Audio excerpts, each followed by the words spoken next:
للہ وسلام علی عبادہ الذین اصطفى اما بعد۔ ماہ شعبان کا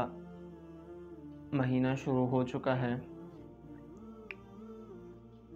ماہ شعبان رمضان سے پہلے اور رمضان کی تیاری کے لیے ایک بہترین اس کے لیے ایک عمل آپ صلی اللہ علیہ وسلم نے ہمیں بتا دیا ہے۔ تو جب رجب آتا تو آپ صلی اللہ علیہ وسلم جب رجب کا چاند دیکھتے تو دعا پڑھتے کہ اللہم بارک لنا فی رجب و شعبان وبلغنا رمضان، کہ اللہ ہمارے رجب اور شعبان میں برکت عطا فرما اور ہمیں رمضان تک، مطلب کہ ہماری زندگیوں کو رمضان تک لے کے جا۔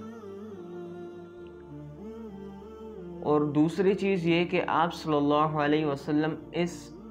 ماہ شعبان کے مہینے میں کثرت سے روزے رکھا کرتے تھے، نفلی روزے۔ تو آپ صلی اللہ علیہ وسلم روزے رکھتے تھے، اور آپ صلی اللہ علیہ وسلم نے ان کی فضیلت بھی بتائی، اور یہ روزے رکھنا سنت ہے۔ حضرت عائشہ رضی اللہ عنہ فرماتی ہیں کہ مفہوم ہے کہ مجھ سے جو جسمانی کمزوری کی وجہ سے پچھلے رمضان کے جو روزے چھٹ جاتے تھے، وہ میں آپ صلی اللہ علیہ وسلم کے ساتھ ماہ شعبان میں ان کو پورا کرتی تھی۔ تو آپ صلی اللہ علیہ وسلم بھی رکھتے تھے کثرت سے،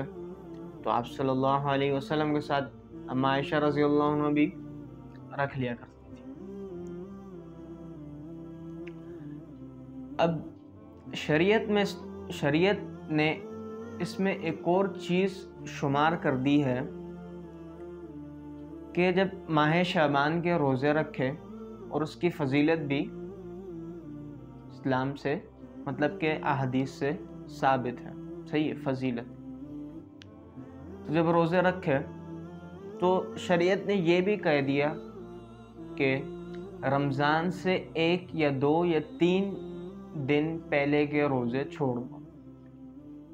28، 29، 30 کے روزے چھوڑ دو،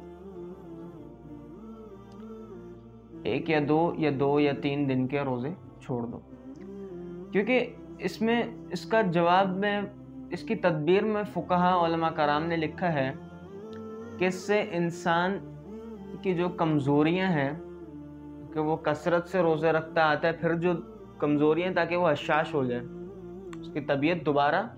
صحیح ہو جائے، اس کو کوئی کمزوری باقی نہ رہ جائے، تو اس وجہ سے علماء کرام کہتے ہیں کہ روزے چھوڑ دو تاکہ رمضان کا استقبال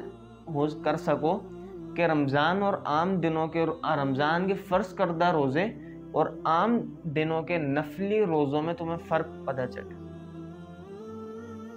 کہ رمضان کے فرض کردہ روزے اور یہ تم نفلی روزے رکھ رہے ہو تو چھوڑ دو، 1 یا 2 دن کا گیپ لو تم،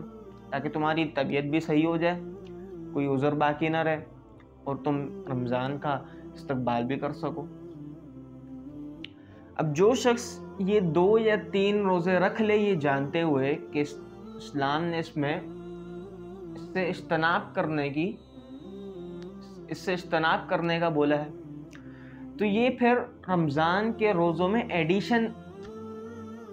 ایڈیشن آ جاتی ہے، کہ رمضان کے 29 یا 30 روزے فرض تھے، اور آپ نے پچھلے 2 یا 3 رکھ کے اور رمضان کے روزوں کو بڑھا دیے، حالانکہ شریعت نے منع کیا ہے۔ شریعت نے منع کیا ہے کہ پہلے کے 1 یا 2 روزے چھوڑو، لیکن آپ رکھ رہے ہو، تو یہ پھر ایک طرح سے بدعت کہلائی جاتی ہے، اور شریعت کی خلاف ورزی ہے، کہ بھائی آپ، شریعت نے منع کی ہے پھر بھی آپ رکھ رہے ہو۔ تو اس وجہ سے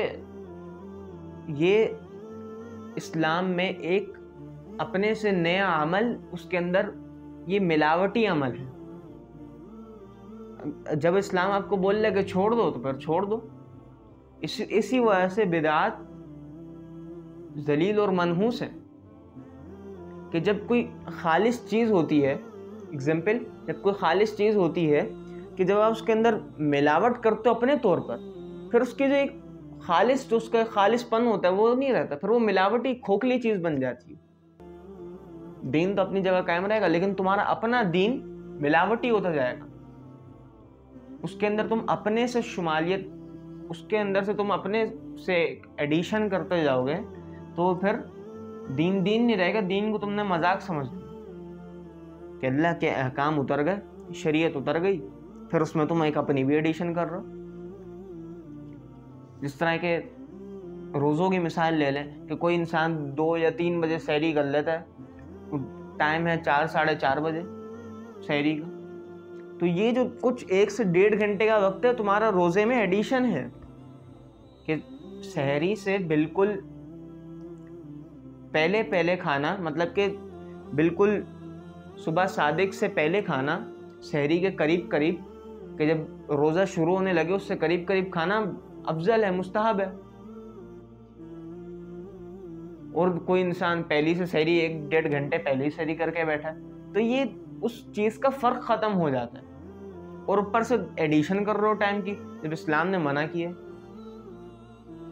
تو یہ اپنے سے ایڈیشن کرنا دین کے اندر یہ بالکل غلط ہے، اور اس کا حساب ہوگا، کیونکہ بھائی شریعت آ گئی، شریعت قیامت تک کے لیے اور ہر انسان کی زندگی کے لیے ایک ہی شریعت ہے، اور وہی شریعت ہر چیز پر نافذ ہوگی۔ اب اس میں تم اپنے سے ایڈیشن کرو گے، اوپر شریعت دین تو نہیں تھا۔ تو اس وجہ سے بدعات منحوس اور ذلیل قرار دی گئی ہیں، کیونکہ اصل چیز بھوکا رہنا یا ہمارے کھانے سے اسلام کو کوئی فائدہ نہیں پہنچا۔ اصل چیز ہے اللہ تبارک و تعالیٰ کا حکم ماننا۔ اصل چیز کیا ہے؟ اللہ تعالیٰ کا حکم ماننا، کہ اللہ تعالیٰ نے حکم دے دیا کہ اس ٹائم سے اس ٹائم بھوکے رہو، کچھ کھانا نہیں، اور تم اپنے سے آگے پیچھے ٹائم اپنا شمار کر رہو کہ میں 2 بجے کھا کے آرام کروں گا، بس پھر مغرب ہو گئی، پھر مغرب پہ اور کہ اذان ختم ہو جائے پھر روزہ کھول لیں گے۔ تو اس طرح جب بالکل غروب آفتاب ہو جائے تو اسی وقت افطاری کرو۔ بالکل پہلے وقتوں میں سحری کرنا اور افطاری کرنا زیادہ افضل ہے۔ اور تیسری چیز، 14 شعبان اور 15 شعبان کے درمیانی رات کی فضیلت۔ کچھ لوگ جو اس رات کی عبادت سے اجتناب کرنے کا کہتے ہیں، بالکل غلط ہے۔ اس رات میں صحابہ کرام رضی اللہ عنہ نے بھی عبادت کی ہے، اور اس عبادت کو آپ صلی اللہ علیہ وسلم نے بھی افضل قرار دیا ہے کہ اگر کوئی شخص جتنی اس کے اندر قوت ہے وہ جتنی دیر رات تک جاگ سکتا ہے جاگے، جتنی نمازیں پڑھے، جتنی تسبیحات پڑھے، جتنا ذکر کرے، اس کا عام دنوں کی نمازوں سے، عام دنوں کی تسبیحات سے، عام دنوں کے ذکر سے زیادہ افضل ہے 14 شعبان اور 15 شعبان کی درمیانی رات۔ اور یہ تقریباً 16 سے 17 صحابہ رضی اللہ عنہ یہ اس بات کو نقل کیا ہے کہ آپ صلی اللہ علیہ وسلم نے اس رات کی فضیلت بتائی ہے۔ تو